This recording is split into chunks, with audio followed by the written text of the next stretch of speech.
Kindly subscribe our channel and hit the bell icon to see all latest contents. Hello friends, welcome to my channel travel Sarkar. आज मैं आपके सामने एक नई video series शुरू करने जा रहा हूं जो कि ट्रेडिंग एंड इन्वेस्टमेंट से रिलेटेड होगी। इंडिया में फाइनेंशियल लिटरेसी की काफ़ी कमी है, लोग उतने जागरूक नहीं हैं। तो इस वीडियो से आप ट्रेडिंग और इन्वेस्टमेंट से रिलेटेड काफ़ी सारी चीज़ें जान सकते हैं। किस तरह से इनकम जनरेट करते हैं, किस तरह से कैपिटल एप्रिसिएशन होता है, किस तरह से इन्वेस्टमेंट रिटर्न को बढ़ाया जा सकता है, ये सारी चीज़ें आपको आने वाले दिनों में पता चलेगी। सो फ्रेंड्स, जुड़े रहिए मेरे साथ और मेरे चैनल को सब्सक्राइब करें।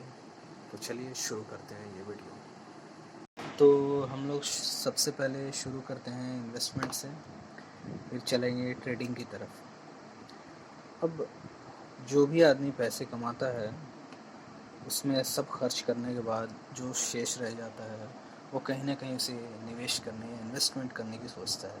अब इन्वेस्टमेंट हम लोग कहाँ कहाँ कर सकते हैं, उसको मैंने 9 कैटेगरीज में बांटा है। एक हो गया फिक्स्ड इनकम, फिर बॉन्ड या debenture, mutual fund, ETF, stock, initial public offering या आईपीओ, फिर कमोडिटीज़, करेंसीज, रियल एस्टेट। अब इन सभी का अपना एक रिस्क रिटर्न प्रोफाइल होता है, उसको फिर हम आगे देखते हैं।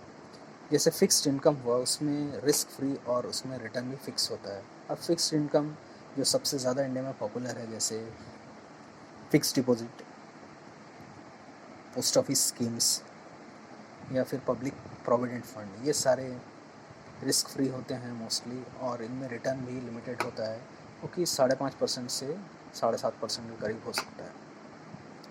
फिर बॉन्ड्स, इसमें दो तरह के होते हैं, गवर्नमेंट बॉन्ड और प्राइवेट कॉरपोरेट बॉन्ड्स। तो इसमें रिस्क कम होता है, लेकिन एफडी से ज़्यादा रिटर्न हो सकता है। कॉरपोरेट बॉन्ड्स जो होता है इसमें थोड़ा सा ज़्यादा रिटर्न होता है, ये 8% से 12% तक में जा सकता है। उसके बाद आता है म्यूचुअल फंड, ये इसमें थोड़ा सा ज़्यादा रिस्क होता है और रिटर्न भी उसी हिसाब से होता है। अब म्यूचुअल फंड फिर डेट म्यूचुअल फंड हो सकता है, जिसमें थोड़ा सा कम रिस्क रहता है लेकिन रिटर्न उसी के मुकाबले कम रहता है। अब जो इक्विटी म्यूचुअल फंड होता है, जो शेयर से रिलेटेड होंगे, उसमें रिस्क थोड़ा सा ज़्यादा होगा लेकिन रिटर्न भी फिर ज़्यादा होता है। फिर आता है ईटीएफ, एक्सचेंज ट्रेडेड फंड, ये भी म्यूचुअल फंड जैसा ही है लेकिन ये एक्सचेंज में ट्रेडिंग होता है। फिर आता है stocks, IPO, commodities, currencies, real estate, ये सभी हाई रिस्क और हाई रिटर्न के कैटेगरीज में आते हैं। अब हम लोग बात करते हैं ट्रेडिंग। अब ट्रेडिंग कहाँ कहाँ हो सकता है? अब वर्ल्ड में जहाँ भी ऑनलाइन ट्रेडिंग होती है, मोस्टली इन सभी इंस्ट्रूमेंट्स में ही होती है। एक हो गया इक्विटी, फिर इंडेक्स, फिर ईटीएफ, फिर कमोडिटीज़, फिर करेंसीज, बॉन्ड्स। इन पर मैं डिटेल में आगे की स्लाइड्स में बात करूँगा आपसे। अब चलते हैं, ये सभी जो मैंने आपको पहले बताया, इनका मार्केट्स क्या क्या है, ये ट्रेडिंग व्हीकल्स जो होते हैं क्या क्या है। ये हो गया कैश मार्केट्स, फ्यूचर्स मार्केट या फिर ऑप्शंस मार्केट। अब हम लोग ट्रेडिंग इंस्ट्रूमेंट्स के बारे में बात करते हैं थोड़ा डिटेल में। पहला जो कि है इक्विटी। अब इक्विटी, स्टॉक, शेयर्स, ये सभी सेम है। अब कोई भी कंपनी जो जब अपनी वो हिस्सेदारी बेचने के लिए मार्केट में आता है, जो कि स्टॉक एक्सचेंज कहलाता है, वहाँ पर वो शेयर्स जारी करता है या अपने स्टॉक्स जारी करता है। अब इंडिया में मोस्टली फेमस है national stock exchange, Bombay stock exchange. इसी तरह वर्ल्ड में मेजर स्टॉक एक्सचेंज है, जैसे यूएस का New York stock exchange, Nasdaq, London का लंदन स्टॉक एक्सचेंज, फिर टोक्यो स्टॉक एक्सचेंज। यहाँ पर स्टॉक्स ट्रेडिंग होते रहते हैं। उसके बाद फिर आता है इंडेक्स। अब इंडेक्स जो होता है बास्केट ऑफ स्टॉक होता है, ये बैरोमीटर है किसी मार्केट का अगर देखा जाए तो ये इसमें फिर ब्रॉडर इंडेक्स हो सकता है या फिर सेक्टर इंडेक्स हो सकता है। अब इंडिया में जैसे फेमस है निफ्टी 50। अब इसमें 50 blue chip large cap stocks होते हैं। फिर बैंक निफ्टी, इसमें बैंकिंग स्टॉक्स होते हैं। इसी तरह वर्ल्ड में मेजर स्टॉक इंडेक्स हैं, वो है S&P 500, लंदन का FTSE 100, जापानीज़ निकेई, जर्मन का डैक्स। उसके बाद फिर हम लोग ETF की बात करते हैं, जो कि एक्सचेंज ट्रेडेड फंड है। जैसे मैंने पहले आपको बताया था, म्यूचुअल फंड की तरह ही है, ये एक्सचेंज में ट्रेड हो सकता है। अब जो नए ट्रेडर हैं, जो नई पहली बार जो ट्रेडिंग करना है, उनके लिए ये अच्छा ऑप्शन है, कम रिस्क इसमें होता है, स्टॉक के मुकाबले कम वॉलेटिलिटी होती है इसमें। अब जैसे निफ्टी 20 है, CPSE ETF है। अब निफ्टी 20 निफ्टी इंडेक्स को ट्रैक करता है, CPSE ETF CPSE जो इंडेक्स है उसको ट्रैक करता है, जो कि पब्लिक सेक्टर यूनिट्स होते हैं। उसके बाद बात करते हैं कमोडिटीज़ की।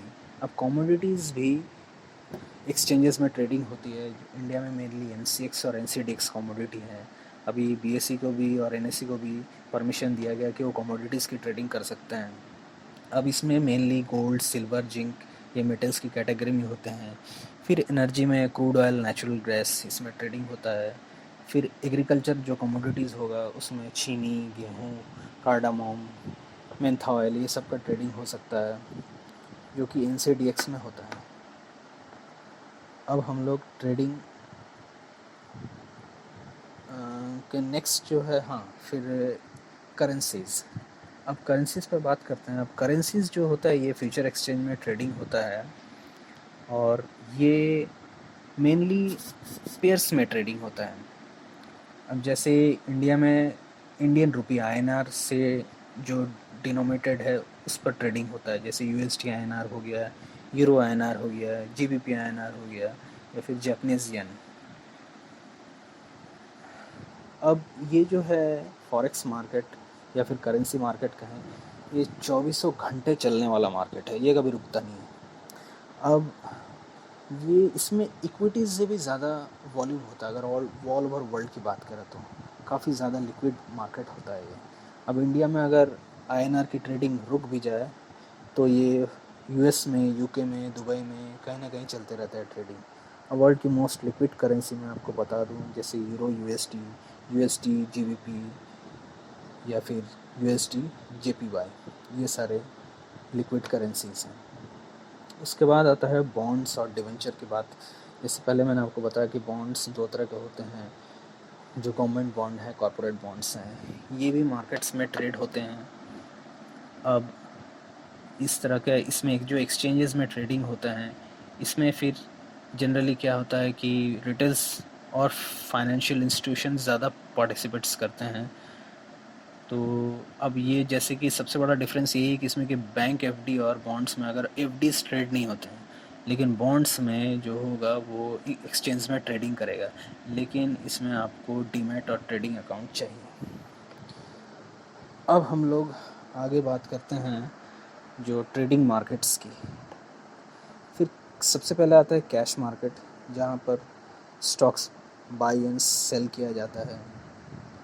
इसमें आप लोग को, जैसे मैंने पहले बताया कि आपको डीमैट अकाउंट होना चाहिए, जो कि आप डिलीवरी ले सके स्टॉक्स की अपनी।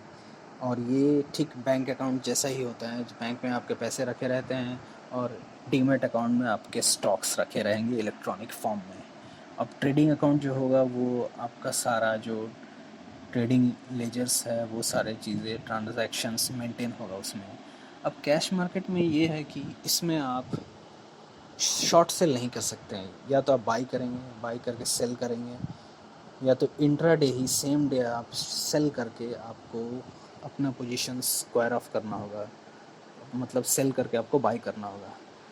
अब आप शॉर्ट सेल कहाँ करेंगे? इसी का जवाब है फ्यूचर्स मार्केट।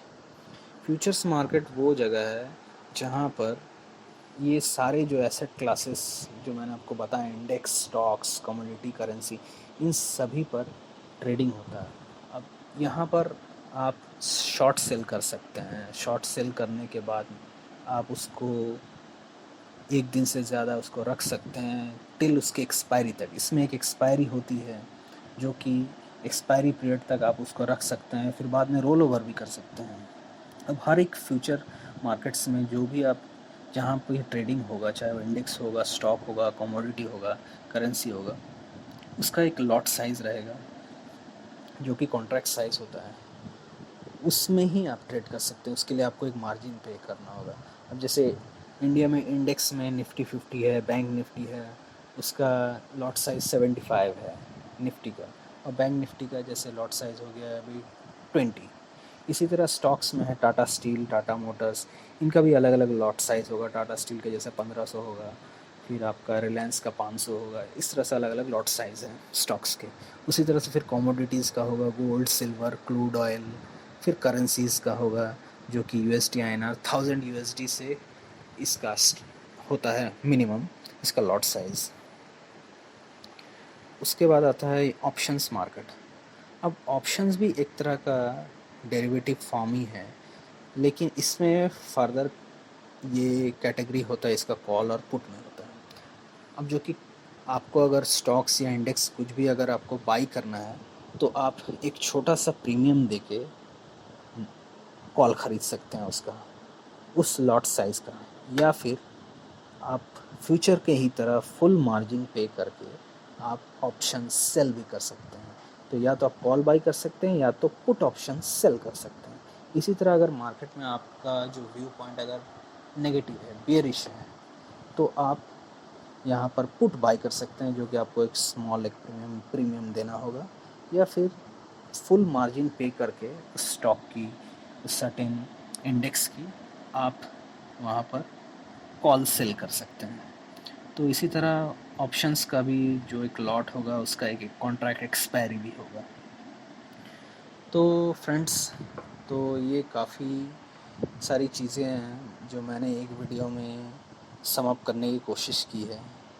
तो इसको आप देखें, और अगर कुछ भी आपको डिटेल में अगर जानना है तो आपकी कोई भी क्वेरीज़ हो तो आप मुझे कमेंट सेक्शन में कमेंट कर सकते हैं।